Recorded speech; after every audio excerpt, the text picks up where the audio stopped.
Salve, meu povo! Professor Diogo Xavier na área para mais uma aula de História para a Polícia Militar de Pernambuco. Vamos falar hoje sobre o começo da Capitania de Pernambuco. Nós vamos falar sobre o processo de capitanias hereditárias, onde o estado de Pernambuco teve o seu grande desenvolvimento.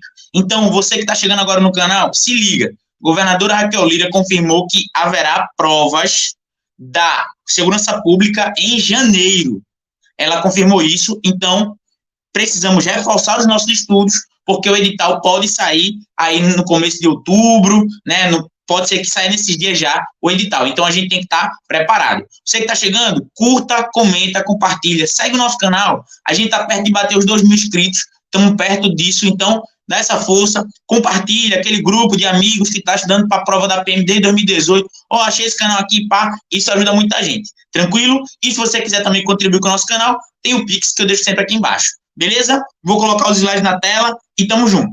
Agora, para a gente ir para mais essa parte do nosso edital. Essa parte que geralmente cai também, ok? Então, vamos lá. Capitanias hereditárias. Vai aparecer agora aí na tua tela essa imagem que é tão famosa. Por que essa imagem é tão famosa? Porque ela pega o tamanho de Pernambuco naquele período. Hoje, aqui eu quero duas observações. A primeira, o edital de vocês, ele cobra muitas vezes, e nos meus vídeos, dá uma olhada nos vídeos aqui passados, tem isso.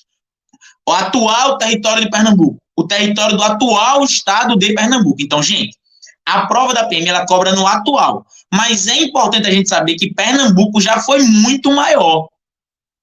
Por conta disso, é importante termos essa dimensão do que foi o território de Pernambuco, ok? Então, tá aí o que foi a capitania cedida a Duarte Coelho.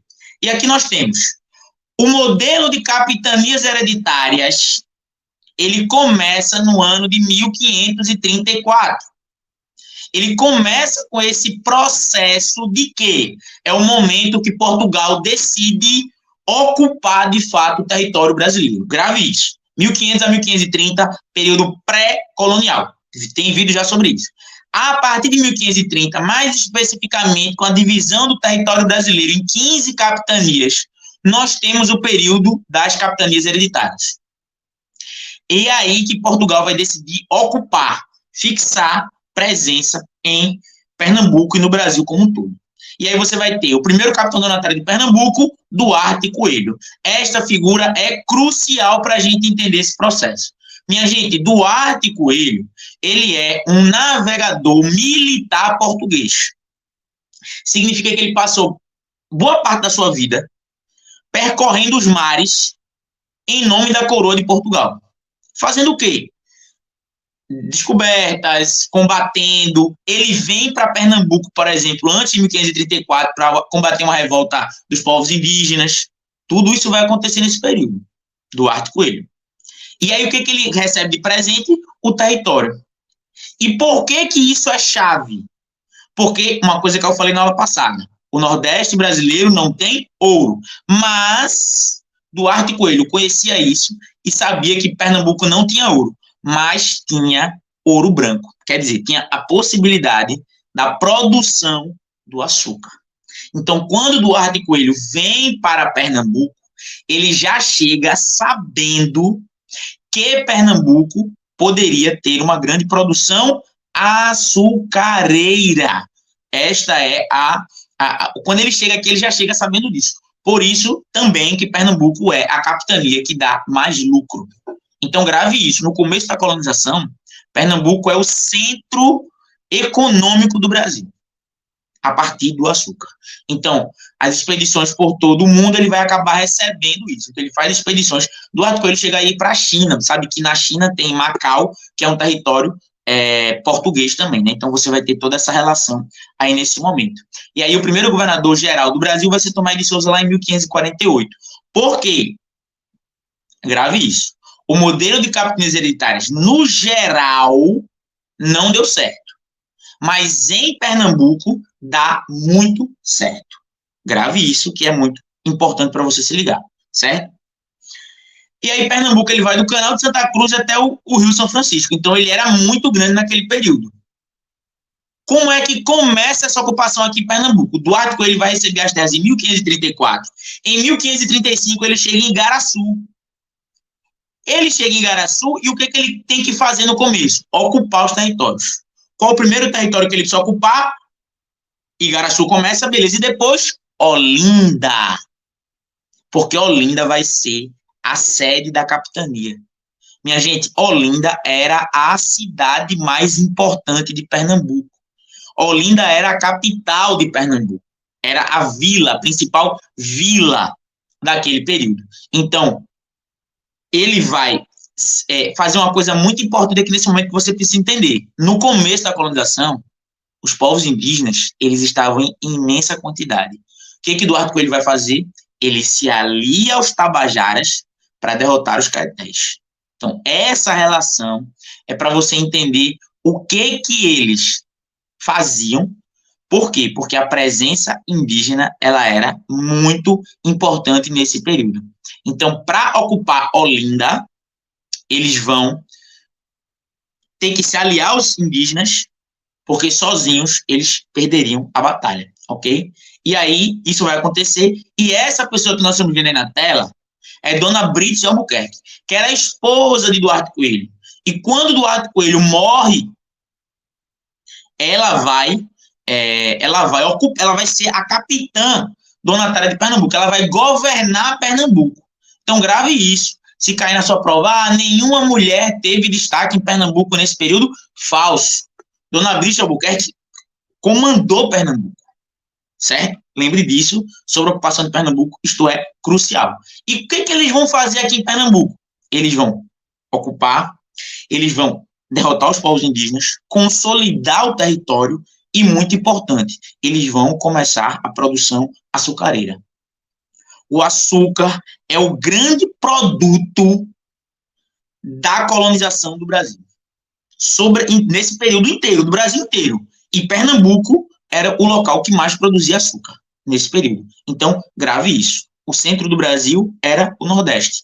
A capital era Salvador, não esqueça disso. A capital era Salvador e o lugar que dava mais lucro para Portugal, Pernambuco. Entendeu? Essa relação que você vai fazer aí nesse momento. Tranquilo?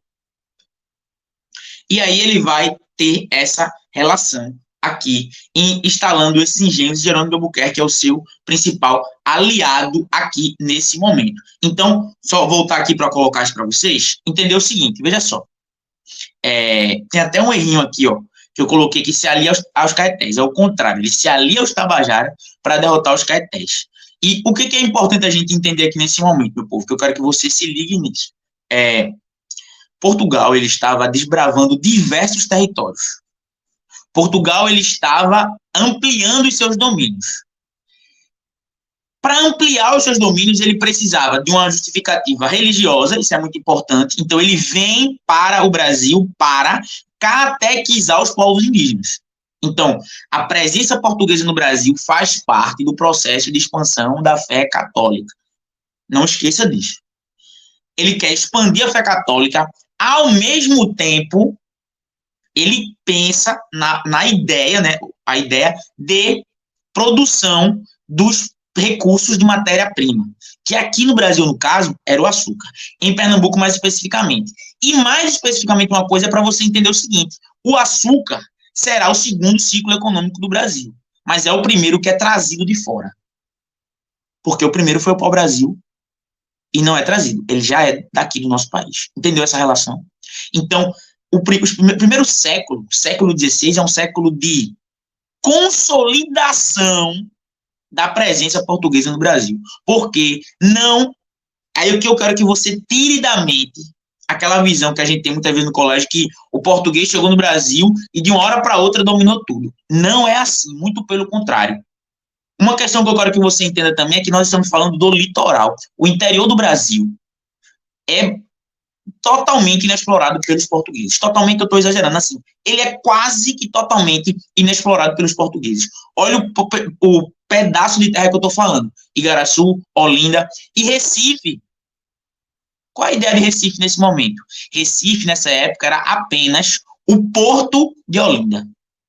Você precisava escoar a produção, escoava para o Recife. Só. A cidade importante era Olinda e também podemos colocar aí Igaraçu. E é com isso que Duarte Coelho fixa no território, começa a instalação de açúcar e a partir disso ele começa este domínio que vai gerar uma presença e uma produção açucareira em larga escala, que vai modificar o território pernambucano de diversas maneiras, inclusive na sua geografia, na sua demografia, pela população que vem, porque percebam que estamos falando muito pouco ainda sobre a mão de obra escrava. Por quê? Porque nesse período, o grosso da mão de obra era indígena, que será também escravizada, como eu já falei para vocês nos vídeos anteriores. Entendeu, meu povo? É aí que a gente começa a ocupação e colonização de Pernambuco. No próximo vídeo, a gente vai falar sobre açúcar, só sobre açúcar. Beleza? Tranquilo? Meu povo, se inscreve no canal, curte, comenta, compartilha e compartilha nas redes, manda, marca o professor, tá lá no Instagram, Diogo Xavier, compartilha isso e, se possível, dá aquela ajuda no Pix também, aquele cafezinho que sempre ajuda, e temos vídeos quase todo dia, beleza? Tamo junto, meu povo, um forte abraço. E terminando aqui a nossa gravação, beleza? Forte abraço, meu povo, siga nos estudos, não pare, até a aprovação.